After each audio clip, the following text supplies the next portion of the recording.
In the vast silent theater of the cosmos, there are celestial actors of unimaginable power, stars that burn with the fire of a million suns, galaxies that dance in a ballet spanning millions of light years.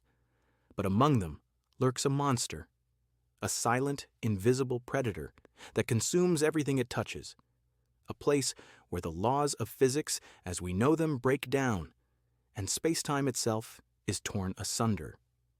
This is the story of the black hole. What is a black hole? The name itself conjures images of cosmic vacuum cleaners endlessly roaming the universe, swallowing worlds. But the reality is far more fascinating and far more strange. A black hole isn't a hole in the traditional sense. It's not an empty void. Instead, it is an incredible amount of matter packed into an infinitesimally small space. Imagine taking a star 10 times more massive than our sun and crushing it down into a sphere the size of a city. The result is a gravitational field so powerful that nothing, not even light, can escape its grasp. This is the essence of a black hole. It is the ultimate prison of the universe.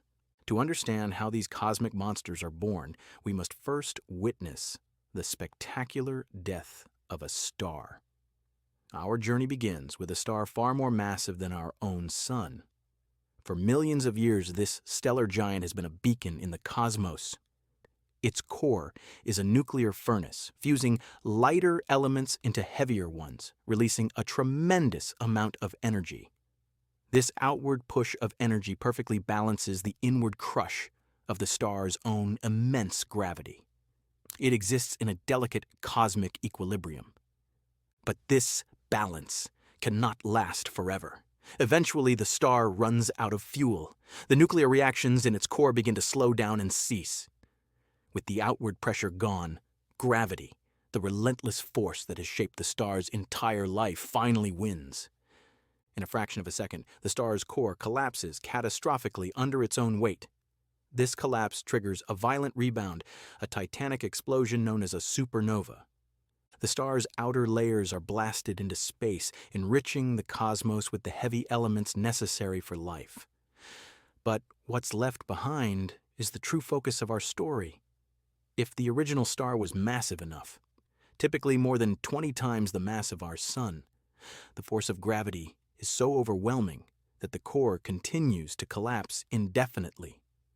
It crushes itself past the point of being a neutron star, a state of matter already so dense that a teaspoon of it would weigh 1 billion tons. It collapses to a point of zero volume and infinite density. This is the birth of a stellar black hole. Now let's explore the anatomy of this monster. The most famous feature of a black hole is its event horizon. This isn't a physical surface you could touch. It is a boundary in space-time, a point of no return. Imagine you were in a spaceship traveling towards a black hole. As you get closer, you would need to fire your engines more and more powerfully to resist its pull. The event horizon is the precise distance where even traveling at the speed of light, the ultimate speed limit of the universe, is not fast enough to escape. Once you cross the event horizon, your fate is sealed. All paths, all possible futures lead in only one direction, inward, towards the center. There is no turning back. From the perspective of an outside observer, something strange would happen. As you approach the event horizon, your image would appear to slow down, stretch, and fade, becoming redder and dimmer. According to their clock, it would take an infinite amount of time for you to actually cross the boundary. This is Einstein's theory of general relativity in action, where immense gravity warps not just space, but time itself. This is gravitational time dilation. But what lies at the heart of the black hole? What awaits at the end of this one-way journey? According to our current theories, at the center of every black hole lies a singularity. A singularity is a point where the laws of physics, as we understand them, simply cease to exist. It's a point of zero volume and infinite density, where space-time curvature becomes infinite. It is a place where our two great pillars of modern physics, general relativity, which describes gravity and the large-scale universe, and quantum mechanics, which describes the bizarre world of the very small, fail to give us answers. The singularity represents the edge of our knowledge, a true mystery at the heart of the cosmos. Not all black holes are static. Most, in fact, are spinning. And a spinning black hole is even more bizarre. It drags space-time around with it in a process called frame dragging. This creates a region outside the event horizon known as the ergosphere. Inside the ergosphere, it is impossible to stand still. Space-time itself is moving faster than the speed of light. To an outside observer, you would be forced to rotate with the black hole. It's like being caught in a whirlpool with no hope of swimming against the current. But the ergosphere holds a tantalizing possibility. In theory, it's possible to enter the ergosphere, drop an object into the black hole, and then escape with more energy than you started with. This is called the Penrose process. You would essentially be stealing rotational energy from the black hole itself. This is one of the proposed mechanisms for powering quasars, the most luminous objects in the universe, which are fueled by supermassive black holes. And this brings us to the true titans of the cosmos, supermassive black holes. These are the monsters that lurk at the hearts of nearly every large galaxy, including our own Milky Way. Our galaxy's central black hole, named Sagittarius A star, is 4 million times the mass of our Sun. Other galaxies harbor black holes that are billions of times more massive. How do they get so big? The process is a combination of cosmic feasting and violent mergers. Over billions of years, they grow by swallowing stars, gas, dust, and even other, smaller black holes. When a star ventures too close, the black hole's immense tidal forces stretch it into a long, thin streamer of gas in a process gruesomely known as spaghettification. This gas then forms a swirling, superheated disk around the black hole known as an accretion disk.